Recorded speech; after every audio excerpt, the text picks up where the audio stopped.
all about overcoming when you feel overwhelmed. I've been talking to a lot of parents who are managing back to school activities, a lot of entrepreneurs that are seeing the end of the summer and the beginning of the school year as something that is pulling them away from their businesses. A lot of real estate agents saying that we're arcing into that time of year where things can slow down and they're overwhelmed trying to figure out what's next or what will fill in the gaps. Regardless of why you might be feeling overwhelmed, there's some really easy tools that you can implement, some practices that you can preach and you can do that are going to help you. I have absolutely felt overwhelmed before. And for me personally, it feels like it often comes in batches, right? Work is really starting to struggle, and then home is really starting to struggle, and then health is really starting to struggle, and it all falls apart.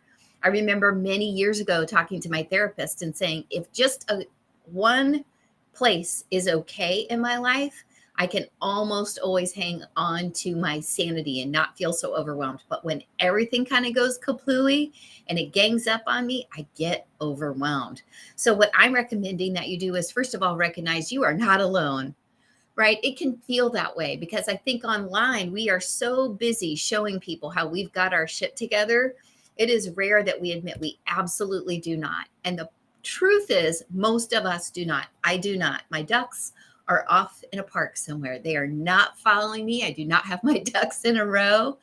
I am working every single day to grow a new business, to be a good partner, to work really hard in our community. And I feel like some days I just am not really hitting the ball out of the park, right? So you're not alone. But the first thing that I do is I think to myself, don't inhale your dinner. That's the first thing I think to myself. I think to myself, this is temporary. This confluence of events, this overwhelm is absolutely temporary. And so it might seem like a mountain that you have to climb, but it's just for a little bit. That helps tremendously. So the first thing I do is I breathe deeply. I take a moment, I close my eyes. My practice is that I inhale 3 through my mouth, let my shoulders drop away from my ears, relax my jaw and relax around my eyes, and then breathe out through my mouth. I do that a few times, and it has an incredible ability to recenter me. I will also use an oil like Valor or Clarity, something that's going to help me with what my emotion is. And if you need help picking an oil that would help you with what you're dealing with, I can help you with that. One of my new favorite oils that I use in this is called Trauma Life. And it's about if you're experiencing trauma, if you're uncovering trauma, if you're processing trauma and you feel overwhelmed, this is super helpful. When I decluttered my basement, it was definitely doing that, right? Layers of trauma, layers of lost love, relationships, history of this house, different things that I thought would be in my life that aren't, things that are in my life that I didn't think would be. And so I had to really deal with a lot of things that I would love to be different that I'm not in control of. And Trauma Life helped me. So I had to stop and take a few deep breaths and center myself and give myself some talk, right? This is only temporary. You can do this. The next thing is to realize that you can prioritize and delegate. You do not have to do everything. I know it feels that way sometimes, but the only way we're going to get help is if we ask for help. The one book I can recommend to you about this is called Eat That Frog. And it is a funny title, but it is a very helpful book. And the author basically says the frog is the nastiest thing you have to do all day, the hardest task, the thing you don't want to do the most, right? Maybe it's make a difficult phone call. Maybe it's write a report that feels like a yucky report to write, whatever it is. Do that first. And then everything else flows. You know, those days where things just seem to flow so easily. If you eat the frog, do the bad thing first, the rest of the day gets easier. The other thing he does is he says there are priorities, and those are level A activities. You've got to do those activities, period. End of conversation. Pay the bills, go to work on your business, make sure you're taking care of your family, make sure you're taking care of your health, whatever that is. But then there are B level things that don't have to get done that day. There are C-level things that you probably never, ever even need to do. Maybe not now for sure. D level things that you can delegate, and E level things that you can eliminate. So prioritize and delegate. The next thing is to practice self care. It can seem so counterintuitive, right? When am I exactly going to practice self care? I am busier than a one armed paper hanger. I am completely overwhelmed. This is an impossible suggestion. That's a lie. If you take time to get self care, your motivation, your clarity, your concentration, your functionality, your productivity will skyrocket. And I know sometimes it feels like you're filling the Grand Canyon hole. Like, this is the amount of self care I need, and I'm putting in a tablespoon into the Grand Canyon. But a little bit goes a long way. When you practice self care, you're putting the oxygen mask on yourself. And it's no joke. If you don't do that, you're no good to anybody. Next is going to be to reach out for support. This is talking about not just, hey, delegate.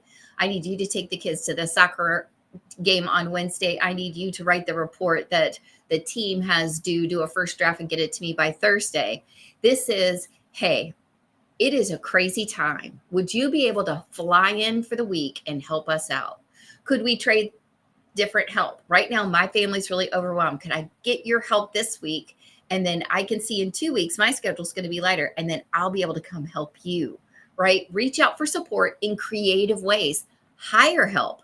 The best money I spend every month is on housekeepers. And I can save the amount of money I pay my housekeepers by being careful with my food budget alone. And it is worth 10 times what I pay them, that it's not even a conversation in my house about when the house is going to get clean.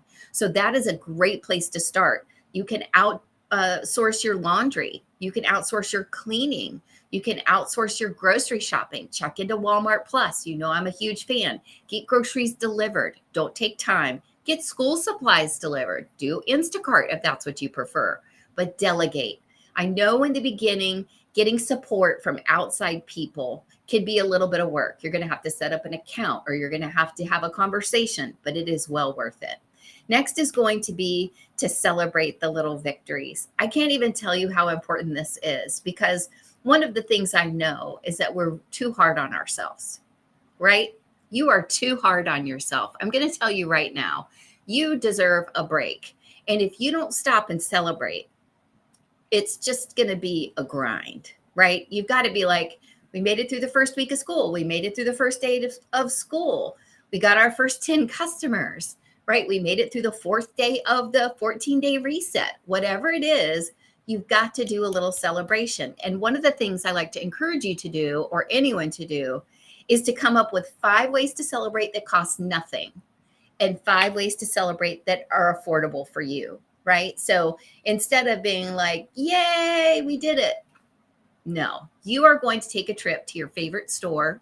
Maybe it's a Barnes and Noble. Yes, they still exist. And you're going to buy a book. You're going to go get a pedicure.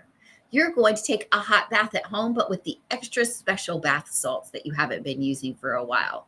You're going to make your favorite dinner, even though nobody else likes it. You're going to sleep in.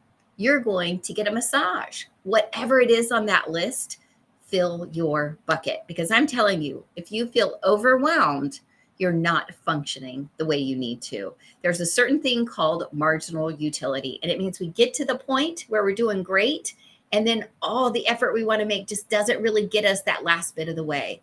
We've got to find a way to give ourselves permission to step back a little bit so we can finish the rest of our task, okay?